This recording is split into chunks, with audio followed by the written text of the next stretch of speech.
We're in chapter 4, and we're going to be talking about analyzing financial statements today. And when we talk about financial statements, there's really three different methods of basic analyzing of financial statements.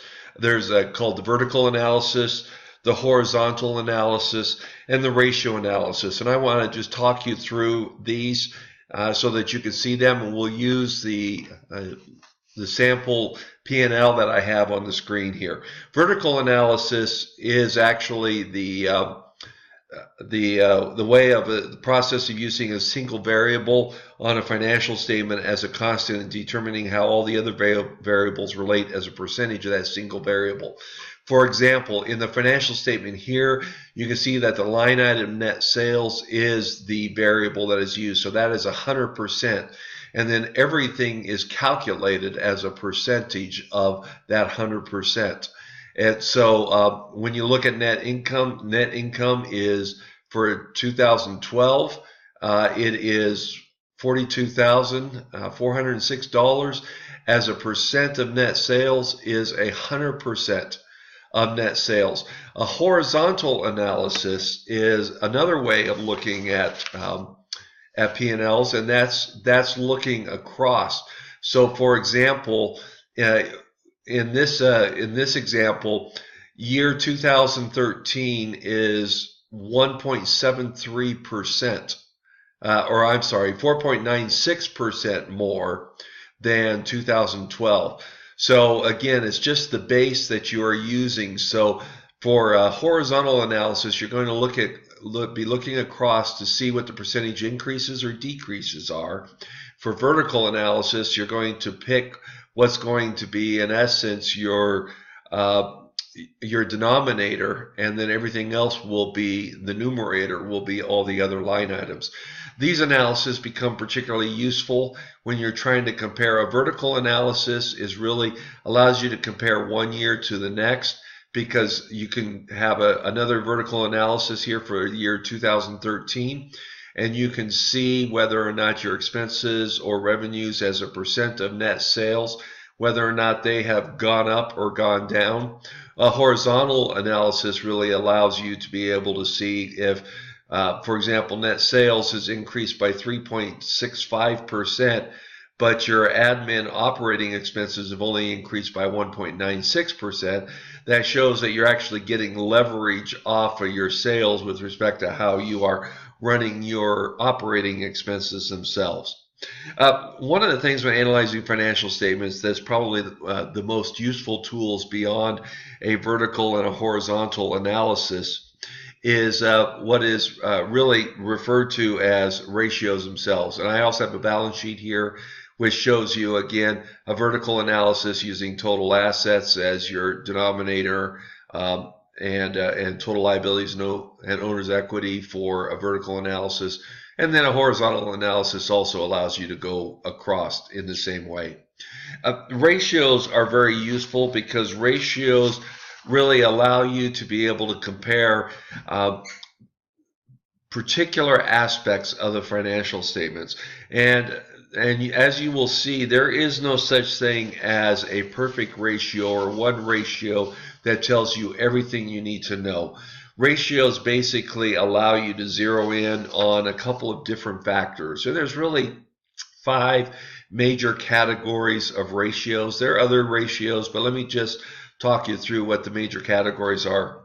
First of all, there are liquidity ratios, and we'll run through some liquidity ratios so you can see how to calculate them.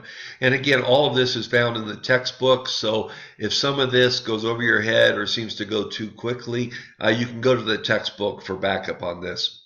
But liquidity ratios really tell you how much of your current assets or other factor are available to meet the short-term creditors' claims, or that which is due within the next year.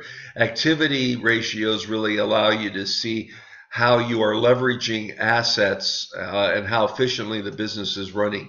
Now, leverage or debt ratios indicate what percentage of the business assets are financed with creditor dollars, and then you start to look at some P&L ratios, which are profitability ratios.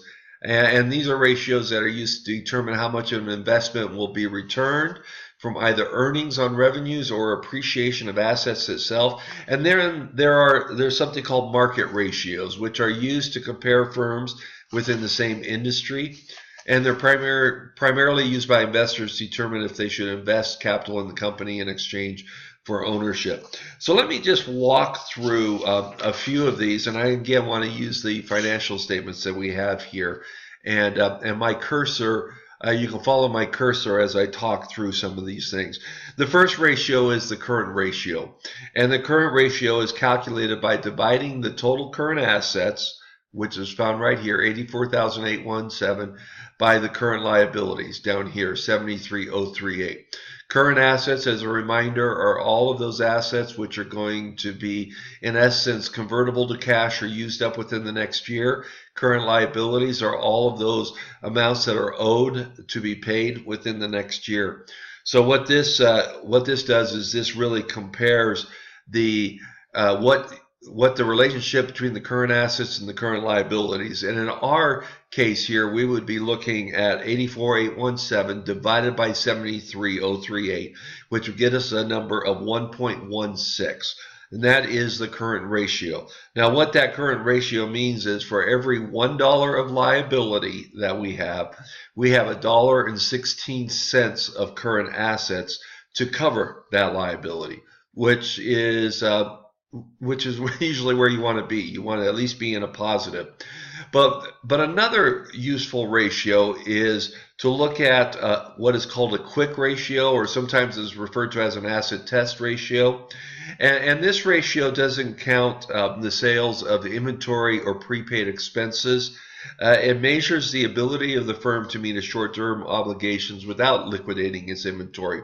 And the reason that this is important is this really shows you if what you have of that might be currently easily liquidated into cash, and what your coverage is for all of those liabilities that are going to be due in the short term. So one way you can look at this, you say, okay, I'm going to take my total current assets, and I'm going to reduce inventory, so minus 5515, and I'm going to exclude minus prepaid of 1,500 minus prepaid legal of 1,602. That is going to give me a balance of 31,200.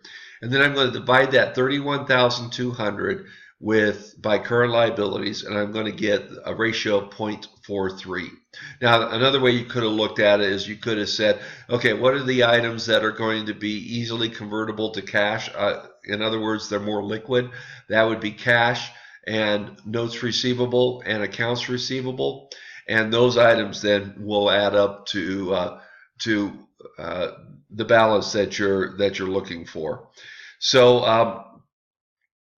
So as you go through here, that 0.43 quick ratio, what that means is for every dollar of current liability, you have 43 cents on hand to be able to cover that current liability.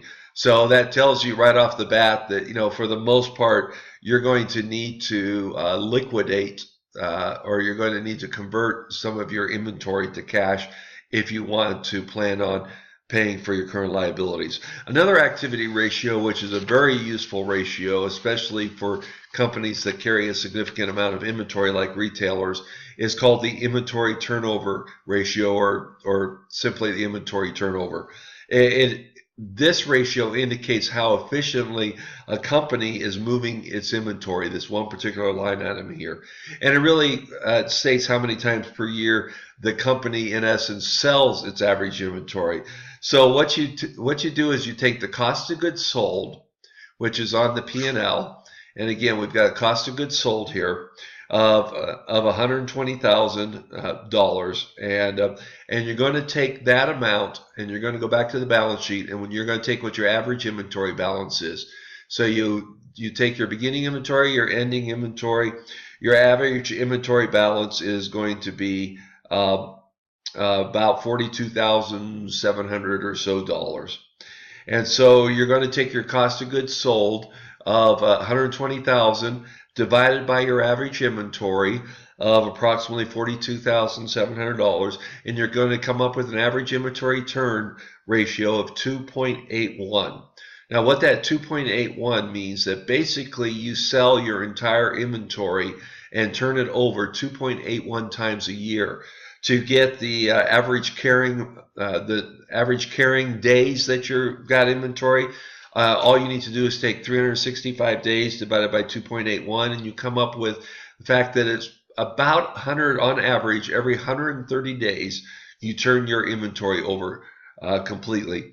Now, this is particularly useful as a ratio analysis when you're comparing year to year, but it's also useful for comparing like industries, for retailers that are in the same kind of industry, as to how efficient you are within your inventory turn itself.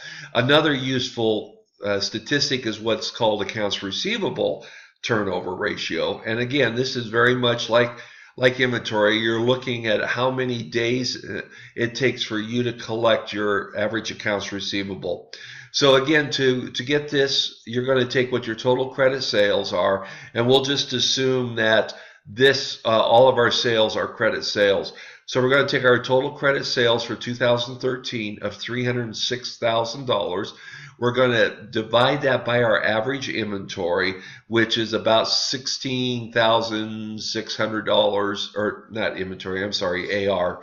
Our average receivable is about $16,600, and we're going to come up with a number that says 18.37. And 18.37 basically says on average our entire receivables portfolio turns over a little over 18 times a year. How many days of receivables is that? 365 divided by that 18.37 means that we on average are collecting our receivables about every 20 days, which is an excellent number. Now that's an excellent number normally, but it depends upon what your terms of the receivables are. If your receivables have a 30-day due date, then 20 days is excellent. If your receivables have a 2-day or a 3-day collection period, and those are the terms, then 20 days isn't so good. So again, you're always going to take that number, you're going to compare it as to how you have done in prior periods. You may compare it to a comparable industry to see how you're doing in collections versus somebody else, and that number can tell you whether you need to adjust your credit terms that you have, if you need to step up your collection efforts. I mean, it can give you all sorts of indicators with respect to something that could be useful in making policy decisions within the company.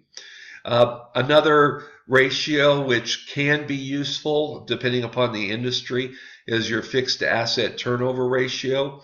And again, this is really just shows you how efficiently your fixed assets are being leveraged to generate revenue for the company. So you're going to again take for net sales of $306,000 for 2013. You're going to take what your average fixed assets are between the two, and we're going to take a net of depreciation of 148 and 140, which means it's about 144,000 is your average fixed assets. So net sales divided by average fixed assets is going to give you a number of 2.125. That number in and of itself is not particularly meaningful. You have to compare it to your past experience and maybe compare it to also others that are comparable in the industry itself. One other ratio, which is a useful ratio, is the total asset turnover ratio. And again, this is just taking looking at how assets are basically leveraged to generate revenue for the firm. So you'll take your revenue for the year of $306,000. You're going to take your average total assets, which comes to about $219,000 or so, the average between the beginning and the ending, and you're going to come up with a number that says 1.40. That ratio, again, is you have to look at your history, you have to look at comparable stats to see is that a good number or not. Now there are other ratios, leverage ratios that I'm going to talk you through here, which can get which could be very useful ratios. One is the debt to equity ratio, and this really indicates what percentage of owner's equity is debt. So what you do is you look at your total liabilities, and here it's 151,000 is our total liabilities in 2013 as a percentage of owner's equity, which is 73,879, and that gives us 2.04%. So we have twice as much equity or twice as much liabilities as we do equity. Again, is that a good number or not a good number? Looking at comparables and looking at trends, that will tell you what is happening with respect to how you are leveraging the business itself. There's also a debt to total assets ratio. Again, it's these ratios kind of tell you how to calculate them. Total debt of 151,000 divided by total assets of 224,900, and it's 0.67. And what this means is basically that that approximately 67 cents of every dollar that you have is subject to creditors' claims. There's also another ratio out there that's a leverage ratio that is called times interest earned ratio, and it shows the relationship between operating income and the amount of interest in dollars that the company has to pay as creditors on an annual basis. And this is strictly a P&L, an income statement ratio. So what you would look at is let's take 2013. You would take your total operating income, and in any company, that's earnings before interest and taxes. So your operating income divided by the total interest that you have paid, which is so 44,000 divided by $6,250, and that gives you a number of 7.08. And what that's telling you is that your operating income could decline 7 times, and you would still be able to cover your interest expense. Now, is that good or is that not good? Again, trends become an important thing for you to look at on something like that. Another profitability ratio is what's called the gross profit margin, and that is this line item right here. And a gross profit margin is usually reported as a percent of net sales. So you can see here on a vertical analysis basis that our gross profit margin for 2013, well actually 2012, is 65.73%. But when you now do the same calculation, and it's not on here, but if you did the same calculation of that number as a percentage of total sales, it'd be going down from almost 66% down to 61%. And again, where this becomes important is this helps you to understand, are my cost of goods sales going up? Are my sales prices going down? Why have I seen an erosion in this gross profit margin itself? And so again, looking at trends from one year to the next become important. Also, again, comparability with other like industries. There's also the operating profit margin, which again, on a vertical analysis basis here, you can see 56,889 divided by net sales of 295 gives you 19.25%. If you were to look at the same value for 2013, you would see the operating profit went from 19% and it dropped down to 14%. So obviously there are some issues with respect to profitability that you would have to get into the details and really understand the component pieces to begin to make management decisions as to, is there something to be concerned about here? One other item, of course, is net profit margin, which tells us how much a firm earned on each dollar of sales after paying all its obligations. And that's the net income line down here. Net income, net profit are all the same thing.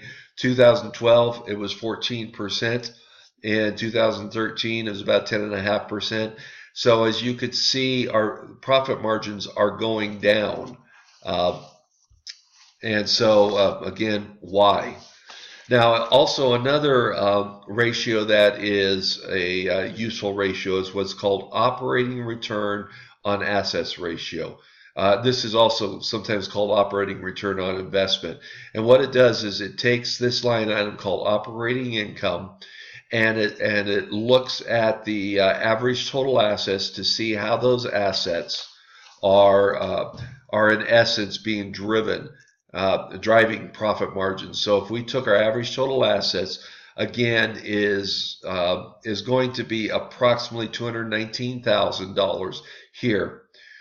We took we took our operating income 44,232 divided by those average assets at 219, we would get a number of 0.20.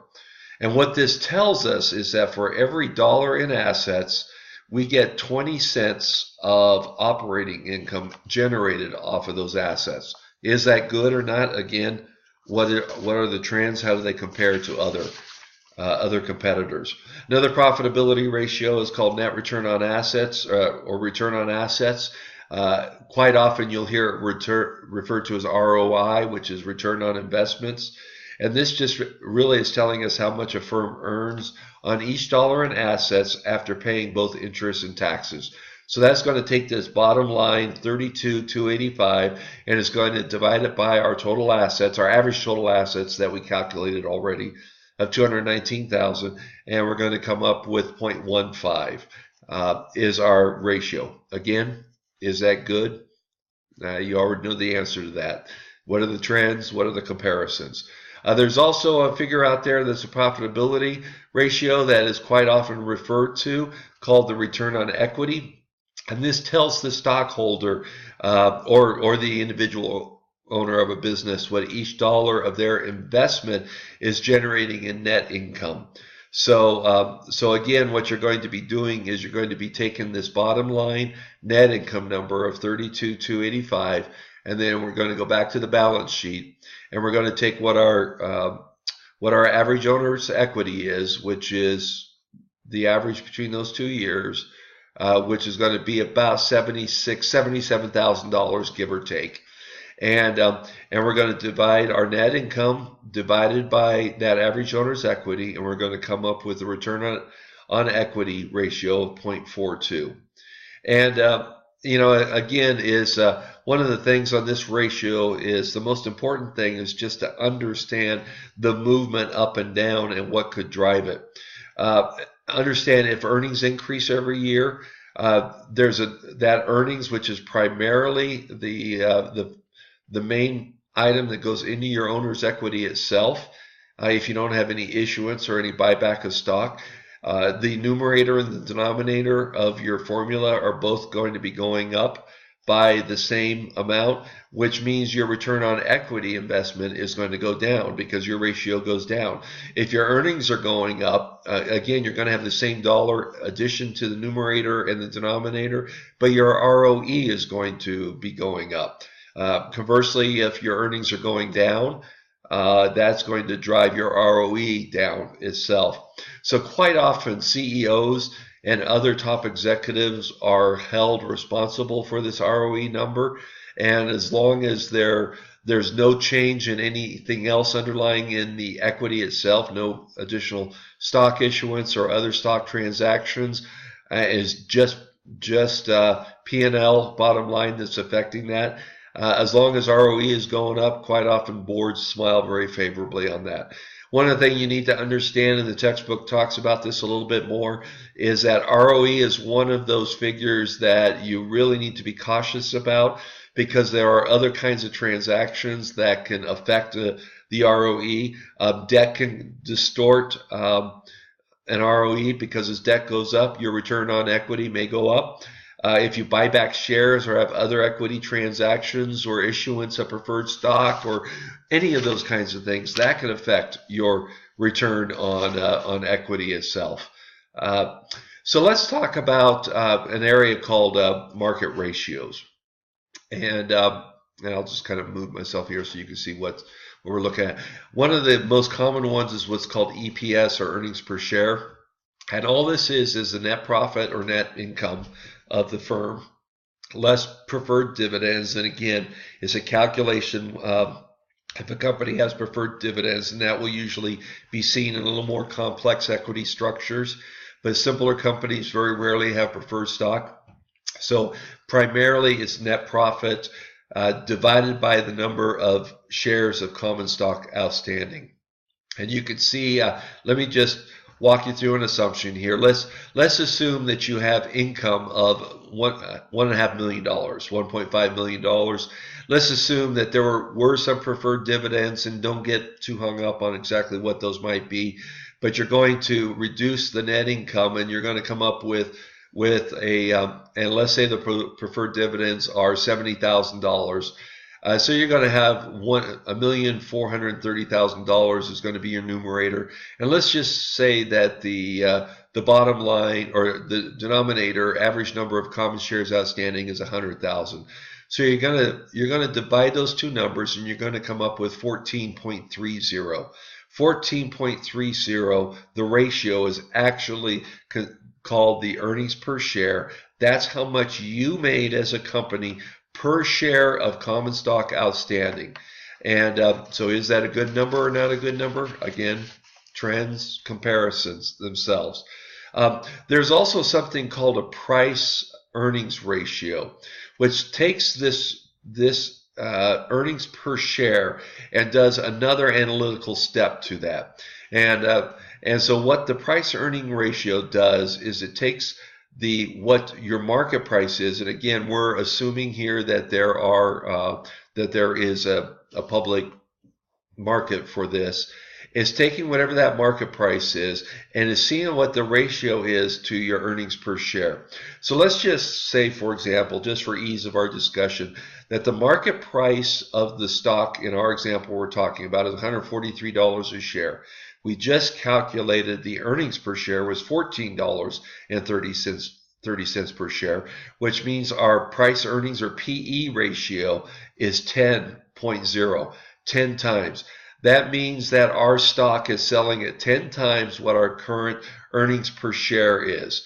And what you will find is if the market is feeling particularly positive about what future trends are going to be, this price earnings ratio, you may start to see this go up, which means that the market price is going to go up.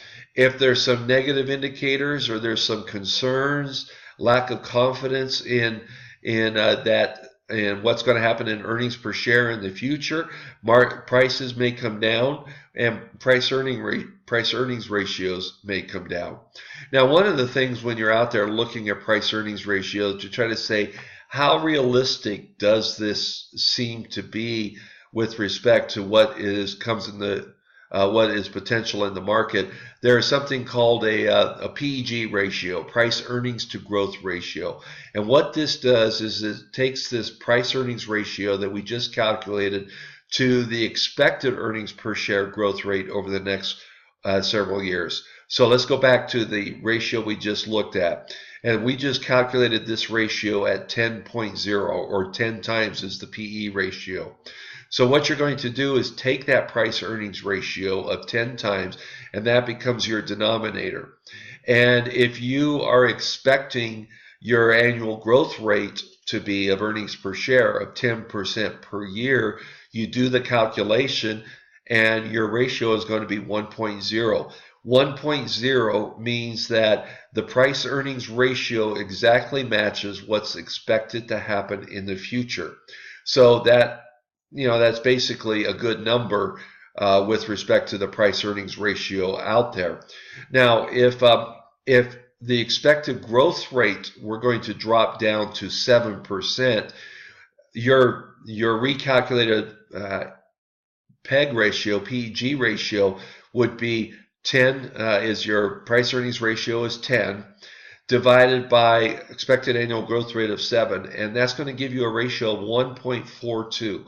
What that 1.42 says is that the stock is probably overpriced right now when compared to what is expected to happen with growth rate, earnings growth rate in the future.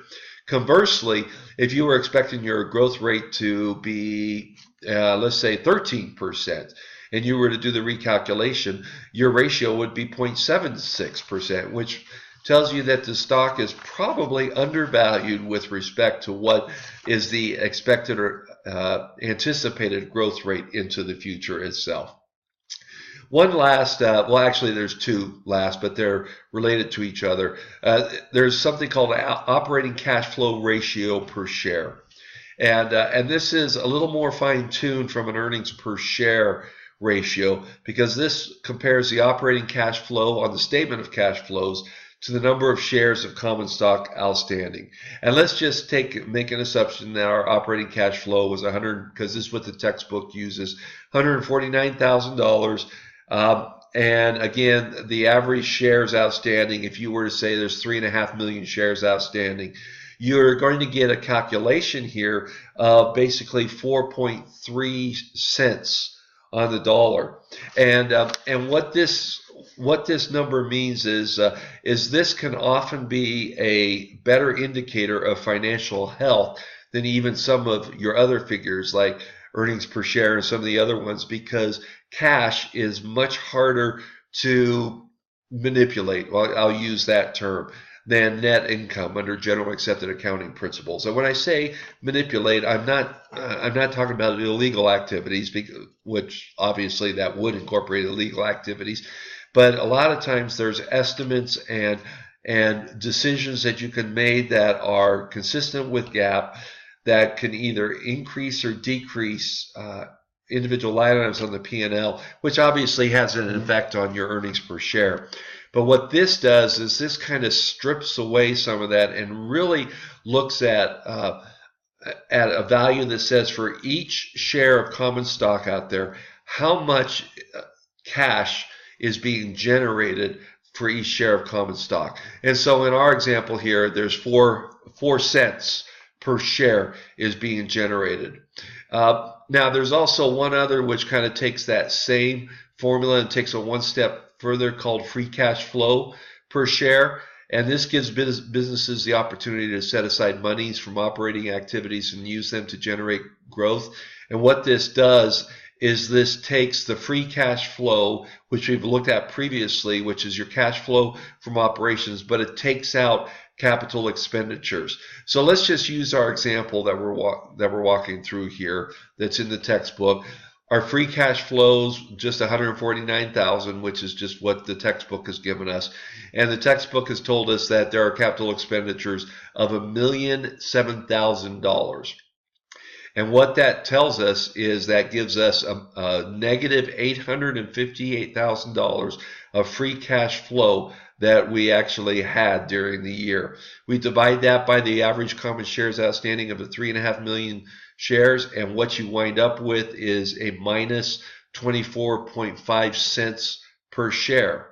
And what that tells you is that this company example is unable to continue this kind of expansion where they have a limited amount of cash flow and these large capital expenditures.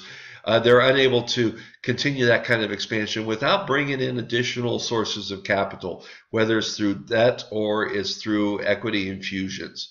So as you go through here, there are a lot of ratios. The key thing to remember is that there is no one ratio that becomes the overarching, this is the holy grail of ratios. Different ratios have to be brought together and analyzed to really understand the entirety of the health of a company. And so just focusing in on even EPS, earnings per share, without understanding some of the other component pieces that are especially on the balance sheet or statement of financial condition, or understanding how those earnings, what the particular line items of those earnings entailed, can really give you misleading results. Until next time.